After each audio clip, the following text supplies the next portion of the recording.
welcome back, everyone. This is Chase, and joining me today on another episode of our History of Gear series is Catherine Acosta, a product archivist and historian at Vans. Thanks for joining me. Thank you for having me. It's great to have you here. We've talked for a while about getting you involved in this, and excited to learn more about your story, your journey into archiving.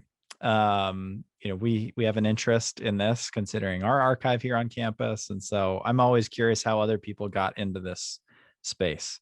But I guess first of all, how did you get into? I usually ask the outdoor industry, but for our purposes, how did you get into the product space in general, or what's your relationship with product? My relationship to product would be that my formal background prior to being at Vans was actually in academic museum settings, studying design history and decorative art history. So very object focused and always within that space of design history. So obviously, if you're studying furniture and ceramics, despite whatever period or era that is, the same sort of principles apply to how you would approach any other type of object, or material culture is probably the other good word to use, right? Which is more encompassing of anything from everyday glassware and newspapers, or, everyday ephemera, to, high-end, really well, designed and crafted furniture.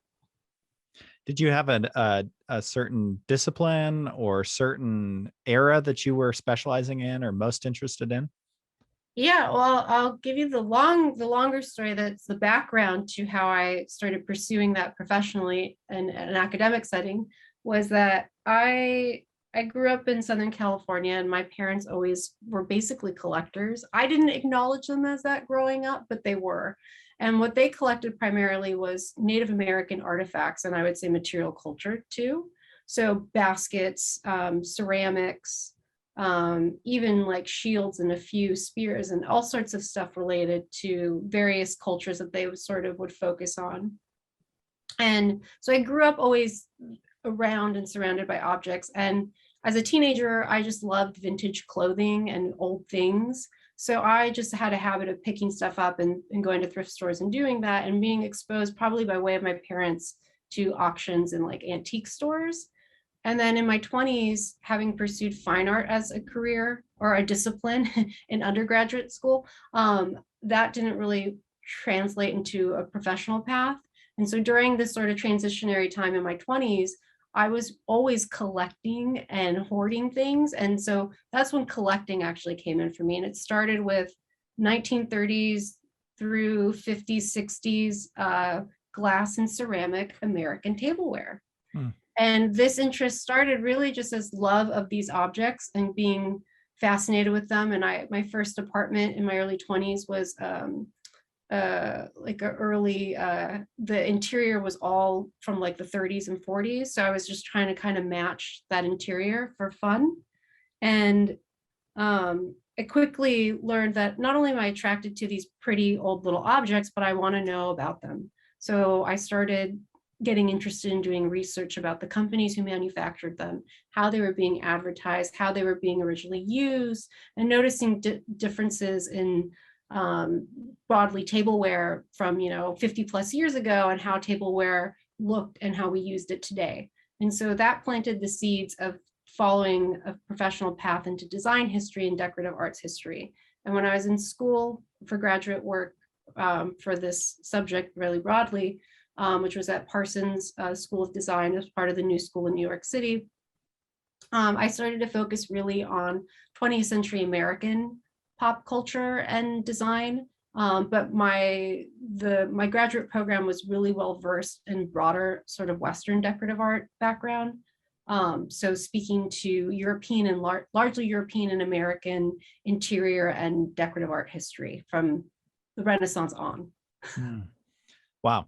That's a really long-winded way of getting there, but it makes sense. No, it's super helpful to understand like where you're coming from. What is it about? I mean, you mentioned this a little bit, but what is it about objects that are so interesting to you versus other forms of, I guess, forms or mediums of art? What is it about objects that speak to you? probably more abstract or conceptually, the way, and this is where the product part fits in really well to this, the representation and sort of symbolic, the symbolism and significance that we attach to objects, and whether that's sort of personal sentimental value, in that you have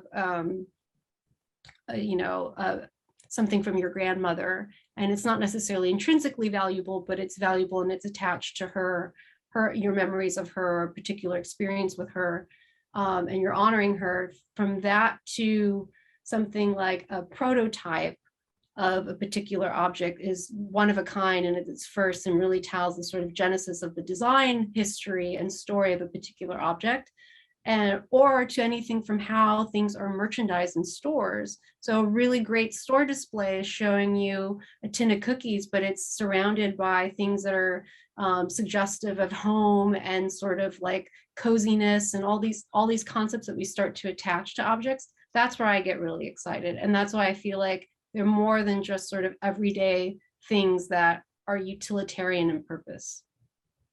How did you get, so you study objects and art history, like what leads you to a career working for a company like Vans? Like, how do you make that jump from like art historian to corporate design archivist? Historian. Yeah. Because design history and decorative arts traditionally really are the sort of stepchild of art history, right?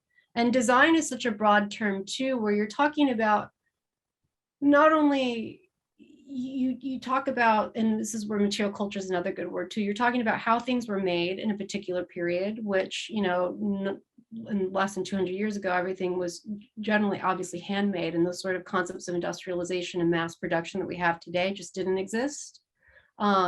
So there's that sort of manufacturing history to it, also the sort of economic history to goods. So if you go back like 300, 400, I mean, not even that far back, but looking at, say, for example, the colonial period in trading and who is in sort of power in the world, objects can speak to that. So think of the history of tea and coffee, for example, right?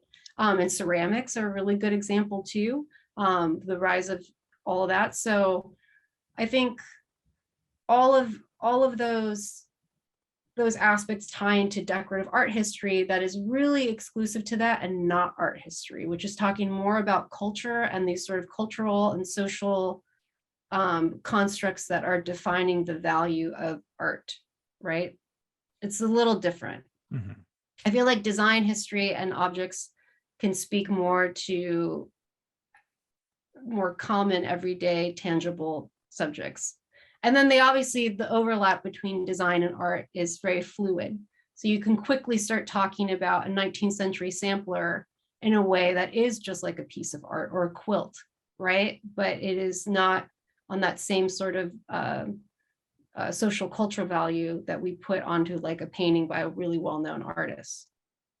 Well, I think it's interesting that you're at a company and you're in an industry where product and art, that line is being blended more and more. I mean, there's so much footwear out there that is produced that ends up almost not acting as a product anymore. It's something that sits on a shelf, right? And has a value, a numerical value attached to it, right? On StockX or something like that. So I imagine for you, it's kind of an interesting place to come into, right? With that art history background, and now seeing kind of where footwear is at. I guess what thoughts do you have there? The state of footwear as art is probably interesting for you to look at.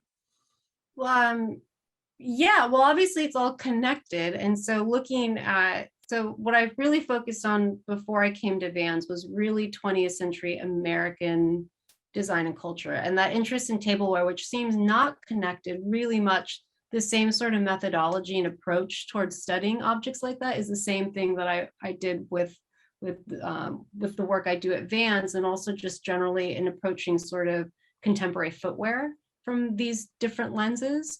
And also, as you know, the sort of collectible side of sneaker culture and it becoming a subculture in of itself and having all this sort of complexity is a relatively new phenomenon that's happened in our lifetime. Obviously, the origins go back several decades, depending, and go to several geographical places. I'm thinking like sneaker culture and customization and like, in New York in the 70s and 80s. Those are the roots of this thing. But today, how it exists as an actual commodity is really pretty new. And I say new because when I just started at Vans as an intern and was in between being a contractor, Sotheby's in New York City had that first big Nike sale, which was huge. And I went to go see that. And then two was seeing a big sale of Supreme skate decks, which was comprehensive in their output. And also this was so interesting to me because I was already going to Sotheby's and Christie's to study decorative art and objects. And so to see this stuff sort of be showcased in that space with high intrinsic values, and you also think these things are mass produced, these are handmade, one of a kind objects.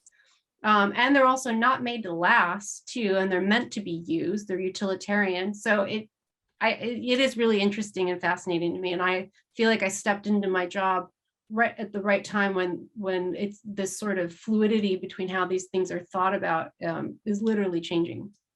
Well, and it seems like more than ever, there's so much information out there, and every sneakerhead out there in particular, it seems like is becoming or is becoming more familiar with the history of the company, the history of the products, where they were made, how they were made, what was the story behind it, who was the designer.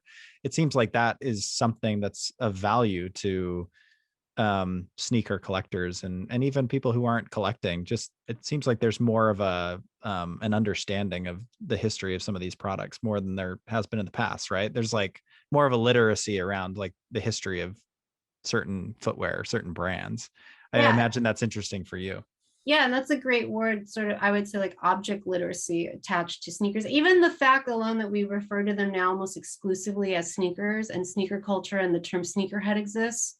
I find that problematic when I'm working with Vans stuff, where commonly like in our historic documents from pretty much before the 2000s, but really looking at the 70s and 80s, out here in this part in California, and Vans always calls them tennis shoes. Mm-hmm. Which now seems like not the in vogue word. And I've heard so many different stories as to the differences between sneakers and tennis shoes. And that's a different story. But I was just thinking people are approaching these everyday objects as collectibles and as also signifiers of either personal important moments or experiences in their life, which also are very much attached to one's identity. Right. And also, or they're thinking of them in terms of like wanting to know where something is made in the history of manufacturing. Those are now conversations that larger consumer culture, especially in the States, is really aware of because it speaks to issues of sustainability. And obviously everyday objects have complex histories, and manufacturing is just so complicated and convoluted. And, one thing I learned in my background in decorative arts was also sort of debunking the myth of industrialization and thinking that suddenly with industrialization in the late 18th, early 19th century, everything gets automated and machines start doing everything. It's not that simple. And the same could be said about footwear manufacturing too. And I know this firsthand from Vans, is that there's still a lot of skilled hand labor. It's just not done here anymore. It's done in Asia primarily. And so even getting that concept across in sort of bigger consumer culture of how things are made, I think that kind of throws people off too, because we just think everything's automated, mass production, machines. Right. And it seems like that's where an archivist or a historian comes into play, right? To help us stay on track and understand how things really were. But I think it's interesting that, with the knowledge of these companies and products being more and more widely available, and there being a hunger and an interest for it, I imagine that's a huge motivation for a company that to take care of its own history and have the answers to these questions that sneakerheads and collectors and just regular consumers are probably having about the company, right? I'm sure that's got to be that's got to be a factor to more companies wanting to take care of their own histories. I think they're recognizing people have an interest in this history. Otherwise, I mean, I don't know if your position would be where it is, right? Or any other archivist position, right? There's an interest in this, both from the consumer side and the company side. But how did your position came about? It sounds like prior to you, there wasn't anyone doing any archival work, right? No. I mean, I get to officially and proudly say that I started the archive at Vans. And I always say officially in December 2019, because that's when I came on full time at Vans, was in the late spring of 2019. Prior to that, my beginning of my role in the archive actually began as an internship in the summer of 2018.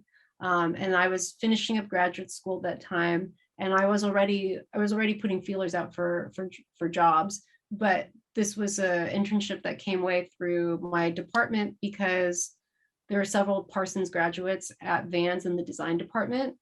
And it should say that to really credit the footwear department within design at Vans HQ, because they were the ones that saw the real need for this. So they created an internship to sort of test the waters. And I was the candidate for that position. And then very quickly, the opportunity came up that this could blossom into a full-time position. I was already transitioned. I was just working on a thesis and was doing my own thing anyway, and had part-time work teaching and whatnot. So it made sense for me to transition into the role. And they were really supportive of that too, including me going back to New York and finishing my degree. Because, you're eager when you're in school and you're like, job, I'll take it. I'll do whatever you want. That's great that they provided you that opportunity. And I am interested in how, like, I've talked to other archivists about this, like, where does the archive live within different companies? And I think it's interesting that it was product driven, right? The origins of this collection was product driven. And in other companies, the formal archive lives within marketing and communications. In others, it's a product person that kind of, it's something they do on the side. But it seems like in most cases, it's either in that camp or this camp. So I think it's interesting that product really drove that decision or really pushed for it. Is that where you live now? Are you kind of under the product team, or are you your own entity? No, I am in the product team. And so I gave you the story that speaks to my personal role in getting that position and transitioning to it. But really the background of it was that the position started in design because they were frustrated that they didn't have an internal resource to speak to heritage and historic product. So that's why they were the ones to really spearhead the creation of this sort of internship / really, again, testing the waters for what an archive should be. So the internship was really put a light proposal together of what you think an archive should be. And I had already accumulated a lot of internship experience working in archives, but as a researcher, and largely also doing fellowships and internships at museums, both large and small, and volunteer work. And I'd been doing that for, at that time, at least 5-6 years. So I sort of took that skill set that I had developed and the experience I had working in various institutions and sort of modeled this proposal to be based on that. And then very quickly, I found in this world of archives and through connections I already had that it overlapped greatly with the museum work and curatorial work that I was interested in. It sounds like a very non-traditional internship opportunity. I say that because you didn't have an archivist there to show you the ropes. No. You're building something from scratch. Where do you start? I think a lot of people and a lot of companies that might listen to this, I think people find themselves in a similar situation where, oh, no, that sounds nice. We should probably do that. But they don't have an archivist on staff to get it going. We're like, where does this start? How did you start?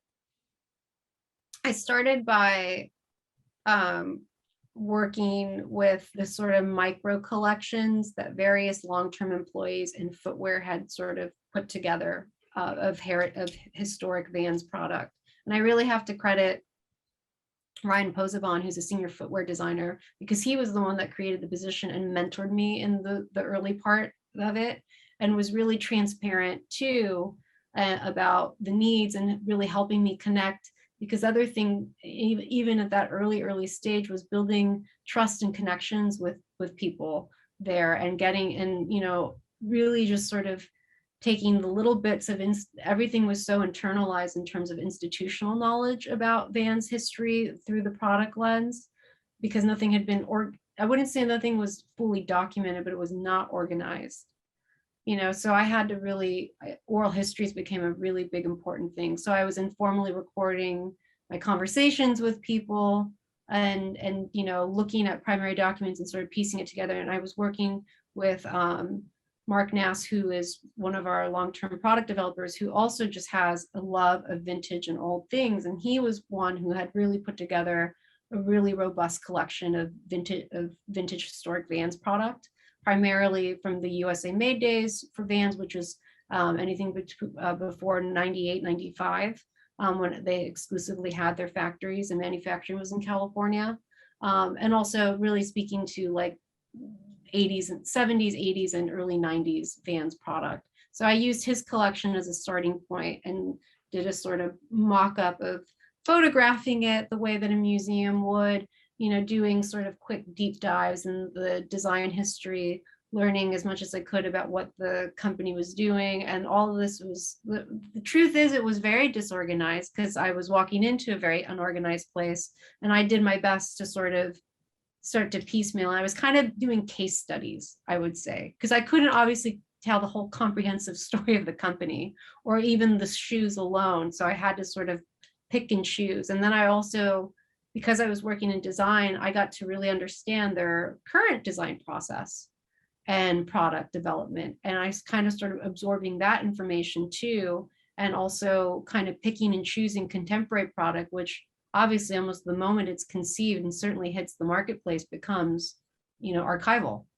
And so using that too, and sort of, again, was just picking and choosing.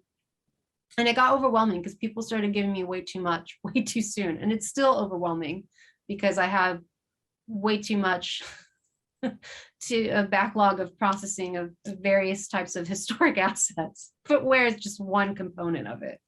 Yeah, I think that was kind of my next question is, what does the day-to-day look like? And I know people ask me that. It's like, what does the day-to-day of our collection look like? And it's different all the time, right? Because there's a new collection being processed, or you're getting a request from the product team. I imagine that's kind of how your day is, right? It's like some days you're collecting, some days you're documenting, sometimes you're doing an oral history, some days you're working with the design team on a re-release, or is that safe to say? What does it look like for you? Yeah, I mean, it's really diverse. And it's also been me learning not only the needs of Vans, and specifically, let's just say footwear right now, because they're who I primarily work with, but not exclusively. And then also me understanding pretty quickly that research was really important, because how could I start to share these historic objects or documents with people if nobody really knew what they were referring to or their context? So for me, especially because I should say that I was only 9 months into the position full time at Vans before COVID hit. So suddenly I really had to be flexible and really clever with how I was honing my role as the archivist in-house, but also the archive. Obviously, working with physical collections came to a big halt. And it's only recently now I'm sort of tackling a baseline inventory of mostly historic product that's not really including recent or current product. I'm still working on the strategy for how to do that. I'm still working on negotiating what our space really should be to house the collection, because right now everything is living where I've sort of inherited to be, or I have a few small spaces that I can move stuff to. And these are all, I realize too, there's no one way to do it. It's just sort of picking and choosing what your battles are, and then understanding the needs of the brand. And the needs of the brand too are research and understanding and context of their historic assets. And that is where I work closely with our marketing team and brand communications too. Well, the archives, there's so many challenges facing standing up a collection. But so many opportunities at the same time. And space is one of those, right? And how do you take care of what is already in existence, right? All the historic materials, but then how do you take care of all the new product coming off the line? Um, that's something that we wrestle with. It's like there's new catalogs being produced all the time. How do we make sure that the brands send us the new catalogs in addition to finding the old ones? Mhm. So it's there's so many interesting challenges and opportunities around the work that you're doing, and space is a huge part of that. So I'm eager to see what you come up with and the space that you end up being provided. I just watched a video of Dave at Carhartt. Yeah. Oh, that space. I know that they just got into their new space, and it looks incredible. So I hope you get some incredible space at some point in the future.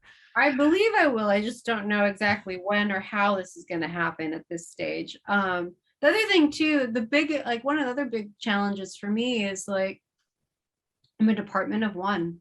Mhm. So the resources that I have in terms of what I can actually accomplish is kind of limited. And also brands operate differently than museums or library collections, in terms of their need for information and the turnaround time. I mean, that's not completely true. I know enough people who work in museums where sometimes they, get hit with really last minute things, but it seems more common in this industry and world that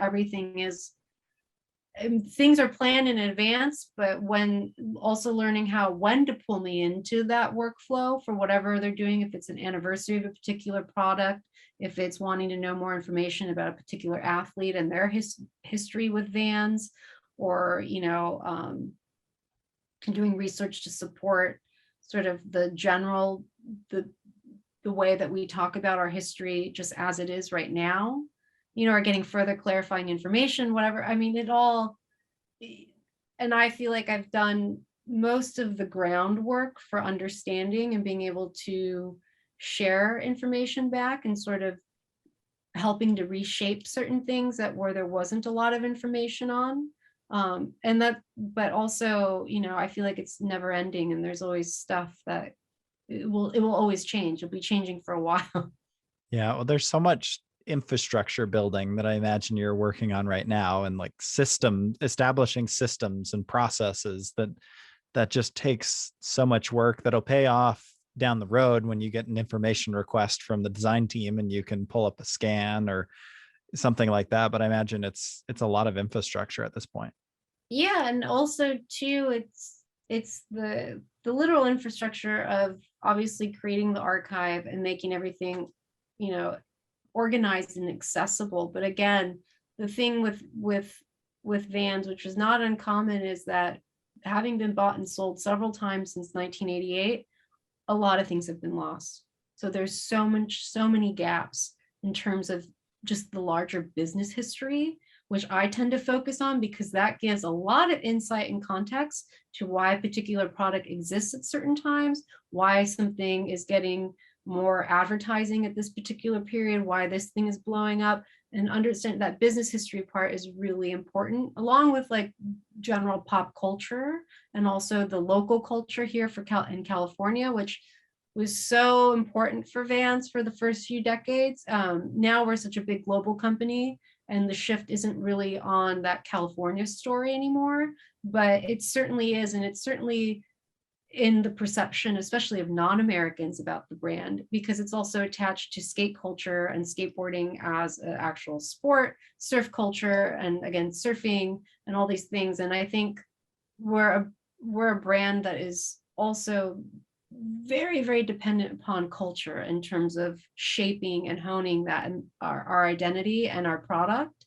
And again, this kind of goes to those more conceptual aspects of the brand, is sort of when you think about branding and how brands specifically, let's just say, for example, in like fashion and footwear, they're not just selling you shoes, they're selling you these bigger ideas and concepts of culture and identity. And that's and it gets a little abstract, and we certainly do that because we talk so much about creativity in ways that actually literally have nothing to do with the function of footwear, but we're supporting it and we're connecting the dots. And obviously that's very common now with brands and advertising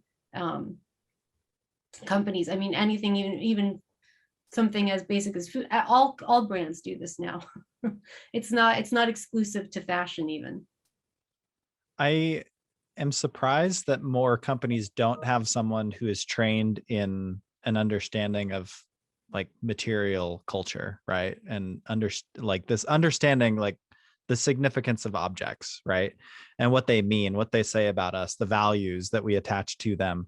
I imagine that like perspective could be very valuable in the boardroom, right? Or in these high level discussions around the direction of a company or the products that we are choosing to make, right? Because at the end of the day, right, like that's these objects, they're objects, but they mean something to people. And to have someone who can drop in and give perspective or give words to that, or in a voice to that, and what that means to different people, I think is really impactful. I don't know. I don't think that's common for a company to have someone with that type of perspective. Have you No, seen that like value within the company grow as you talk about the story of Vans, the story of the product, what they mean? I could see how that would be of value to not only the product team, but to marketing and communications and from a strategy perspective. I don't know. What are your thoughts there? yes, I mean, and I see how even the language that I use to talk about historic product has already kind of shifted at least the internal our internal perception of it. It's really elevated in a way that maybe because no one was coming from this academic perspective had really provided for the company internally. And really, to be honest too, the phenomenon of sneakers and sneaker culture being taken seriously in our culture at large, and museum exhibitions devoted to this thing, that's all really recent. 10 years ago, that would have been really, really obscure. Now it's pretty common. There was a big sneaker exhibition that traveled to a couple cities. It was in Brooklyn in 2015 when I just moved to New York, from the Bata Shoe Museum in Toronto, which is one of the largest, most comprehensive footwear collections in the world. And it speaks to the global history of it. And that was the first big one devoted to sneakers alone. And that's only that's like 6 years ago. So that was the first big, like, important scholarly museum catalog that came out too about that. And obviously there's stuff that existed before about sneakers, and skateboarding is another great example, right? There's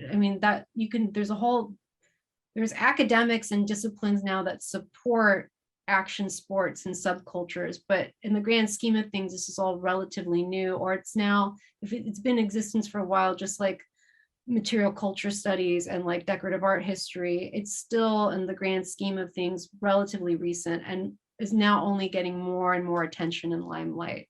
Well, and I like think popular consciousness, I mean, right. because Well, yeah. well, I was just thinking as an industry, and I'm going to say outdoor and include Vans in that.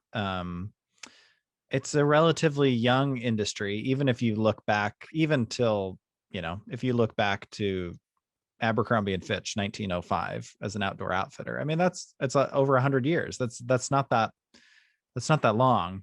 But most people, I think, look at the outdoor industry, what we traditionally think of as the outdoor industry is, you think of Yvon Chouinard and you think Patagonia in the 70s. And they think, well, that wasn't that long ago. It's like, well, that was 50 years ago.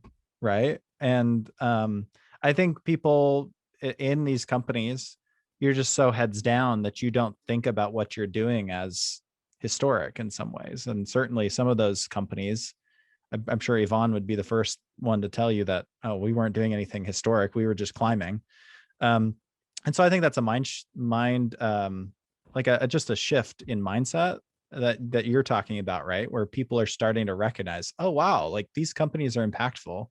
They shape our lives and we have a connection to them. And I just think that's a shift that's happening that you're ushering in, that we are trying to contribute to in a positive way. But you're right. I think it's relatively new, that mindset. But this industry has been around for a while, and there's significant impacts that it's had on regions, country, culture, and it deserves to be studied and recognized and understood.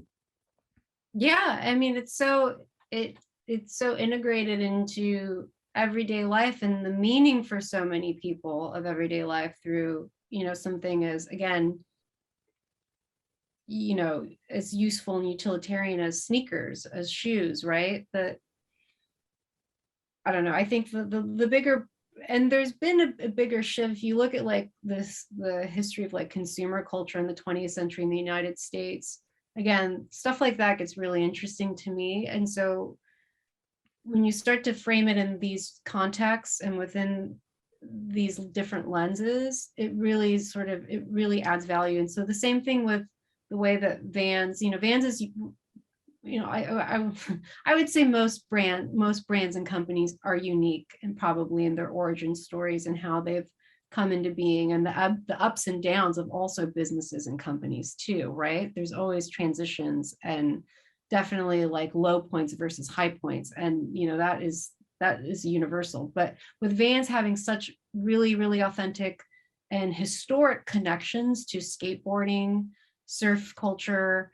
snowboarding, BMX, all these things which have shaped it, it really has expanded the company a lot. And so you can probably do a nice history of like the skate industry and how that world became professionalized and became an industry, and how you were selling anything from skate decks to shoes to all the sort of accoutrement of that world. And Vans would be a part of that because they were involved so early on and in a supportive way. So, I feel like very quickly our brand history expands past shoes almost immediately. And I could give a lot of examples of that. Maybe I think really big and visionary like that, but I almost see it like immediately. And that's what excited me about being here too, was actually seeing that Vans history was really special. And I grew up in Southern California, so I feel like I have a personal connection to that part of the brand and its origins here. I'm not from Orange County, but I was, from the Los Angeles area, so close enough, and to understand and the symbolic value that California has in like the American consciousness of the last 100 years. It's kind of crazy. And I lived out of state for most of my adult life. So I feel like I'm acutely aware, more so than someone who might have spent their whole life here. Right. How is it having, you mentioned oral history as being a big part of what you do and what that does to build relationships. I mean, we do that through our podcast in a way, right? Talk to early employees of different companies and try to tell their story. And usually after telling their story through a podcast, we've made a connection, and we've been able to help preserve materials through that, print material, and as well as the oral history. But how important has it been for you to have had a connection to the founder, or have had a connection with Paul Van Doren? How important was that for you to at least have that touch point? Extremely important. Extremely. And it was really such an honor to have spent the little bit of time that I did spend with him, which wasn't just sort of given to me. I had to really ask and make way, because he had no formal connections to the company, obviously. It was really of courtesy, really, really grateful to Steve Van Doren, his son, who's been here his whole entire life at Vans, who in Paul's later years kind of reconnected Paul to the brand, because Paul had stepped away from Vans for a long time. And even though Steve and his daughter Cheryl and other members of the family have worked for the brand, he hadn't really been present here until the last few years. And so when my role was created, I actually met Paul when I was an intern still. He came on site for a specific event. And the one picture I have of me and him is from that time. So very important. Cool. So the oral history is very important. But I even before meeting Paul or thinking of long-term employees, there was so much institutional knowledge within the design team itself.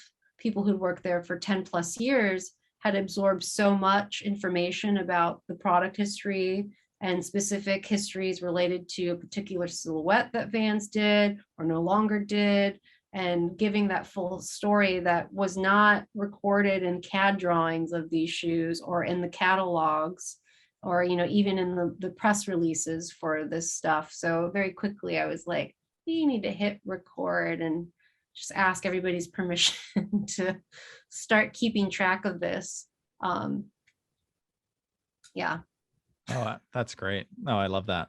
I think having that personal connection with the founder is, I don't know, there's nothing like that. And especially in your capacity, in your position, being able to help tie that through line, and tell that story. Just having those interactions, I'm sure are really special for you. Yeah. I'm curious, just a couple of fun questions as we kind of wrap up, but is there a most special item, maybe special in terms of like company history, and maybe a favorite item for you personally? There's a lot. There's a lot of objects. For me personally, one of the most special pairs of shoes that we have in our collection was something that I acquired really just by happenstance, by pure luck, shortly after I started, which is one of the earliest pairs we have of Vans, of a custom shoe, because the history of customization was such an integral part to our company history.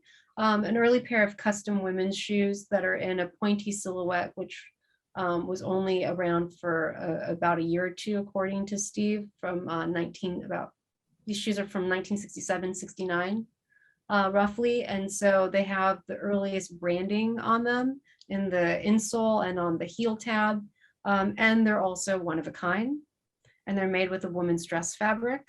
And that was acquired really quickly when I stepped in here. And so those shoes have been really special because not just because they speak to this product history that there really wasn't any good examples of in-house prior to that. Wow, that's amazing. So that's probably one of the most special to the company. Do you have one that's separate, that's like your personal favorite? Well, that one's kind of a personal favorite. Well, they can be the same. Yeah, because I was going to say the other interesting, I guess the other thing again is not only are they one of a kind in customs, but they're custom women's shoes. Mm-hmm. And so many of the early customs were really for women and advertised for women. And that's been a sort of lost narrative in our company history that I've been trying to really shed a lot of light on. And I sort of had a hunch that female consumers were important for Vans in the 60s and 70s from what I could just quickly see. But now I feel like it's actually it was more important than we had known previously. And this is when, the researcher historian hat I get to put on and really flesh that story out. And I don't want to give our history of customization necessarily, but that too is really important, has been sort of lost in the bigger brand history, the way that we talk about ourselves today. And so this work all supports that. And this one pair of shoes supports all of these narratives. Right. That's great. And then I was going to say the one important pair that was in the collection already before I started working with Vans was an original pair of Randy's shoes from Duke. I can't think of his full name, the surfer from the 60s. Super important to surf history, but also it's sort of the preliminary, it's sort of the shoe that might have inspired. You can easily argue that it was the custom shoe that easily might have inspired Paul Van Doren to incorporate customization into his manufacturing process when he started Vans in 1966, because Randy's is where he worked prior to Vans for about 30 years. And then obviously the connection between surfing and there's the whole can of worms there. Right. Oh, that's amazing. That's great. I guess just a last question for you. What do you hope for the collection in the future? What does that future look like? in this full-time position that you've been in now for a couple of years, what do you hope to achieve the next couple of years? Organizing it and making it accessible internally. I mean, people are always asking me, what is it going to be accessible externally? Parts of it will down the road, but really it's I'm here to support the company and our employees. Anybody who's interested, they should, have the access to it. And it's really difficult to make that access when you don't have proper space. And, I'm developing a budget to also maintain the livelihood of these objects, and that's also sort of educating everybody on best practices on how to handle them and understand, and it's a conservation issue too. And then understanding, do people need to see physical product or can they just look at photos? There's this whole, the whole world of archives and museum collections is changing gradually with the role that digitization has and digital presence. And what that means on the back of the house end too. How many can designers get away with not actually seeing a pair of shoes, but just looking at a bunch of really great photos at different angles? And will that help them in the same way as opposed to having it? Those are all questions that I'm trying to address and do. And I give people access when I can, as much as I can. But again, everything is scattered and lives in different places. And I'm doing that baseline inventory just to even really know exactly what do we have and where are the gaps. So that's great. I'm excited to see the future of the collection and what you do year to year. It sounds like there's a lot to do. That's an understatement, right? But I think that's a really cool opportunity at the same time, right? There's so much work to be done because it wasn't being done prior to your position. So, and any parting thoughts before we wrap up? Anything that we missed? No, other than I should say that I'm really grateful to the company and all my colleagues, not just in design, but in other parts of the company that have really supported my role and the role of the archive, which is a bit abstract, but also helping me, really build I incorporate the word preservation now into our language in a way that it didn't exist before. That concept of preservation on all fronts, for all things that we're doing. And also, everyone for really enabling me to also shape the role in a way that suits me best as well, and help. And it's sort of developing a muscle of the brand that didn't exist. And at some time it won't be just me anymore. There'll be support. And I don't want, I say co-created the archive too, because I had all the blessings of so much of our executive team and still do.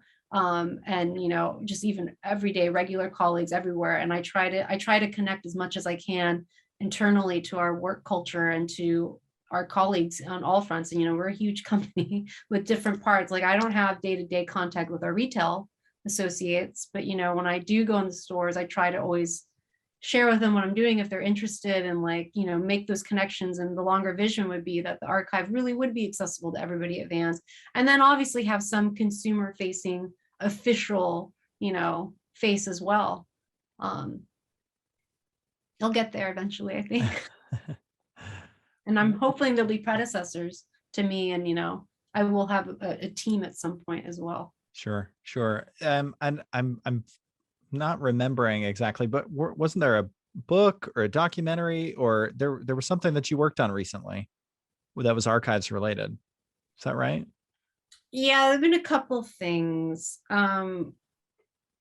Vans just completed a documentary on Paul Van Doren that hasn't come out yet.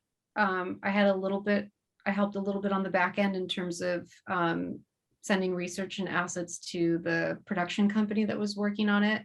And then House of Vans, our venues, just had celebrated their 10th anniversary, and we just did a big book. And so I had a little mini essay in that. So that might be what you're referring to. Yeah, that's what I was thinking of. That's great. And how do people connect with that? Can they pick up that book somewhere? They can. It was offered exclusively as a limited edition through Vans Family, which is like our loyalty program. Mm. So you might have to check online, and that was the way to get it. It might have sold out by now. I'm not entirely sure. Some of the stores have it.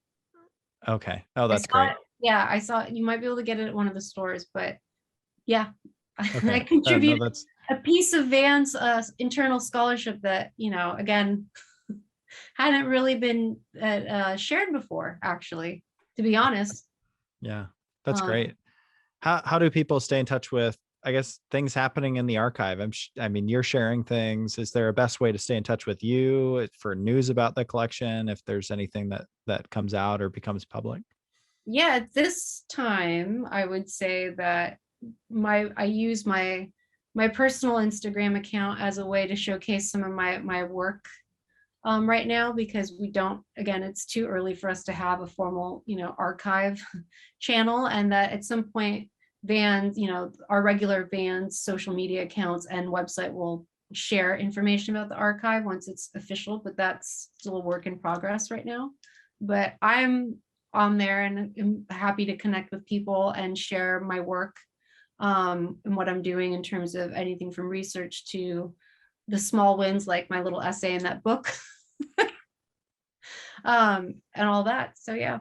Oh, that's great. I'll include links to that in the description for this episode. So, Catherine, Yeah. thank you so much. This has been fun. It's great to hear what you're working on, and we'll Thank be you. looking forward to seeing everything else that you're doing in the future. So, thanks for taking time. Great. Thank you, Chase, for Yep, having me. of course.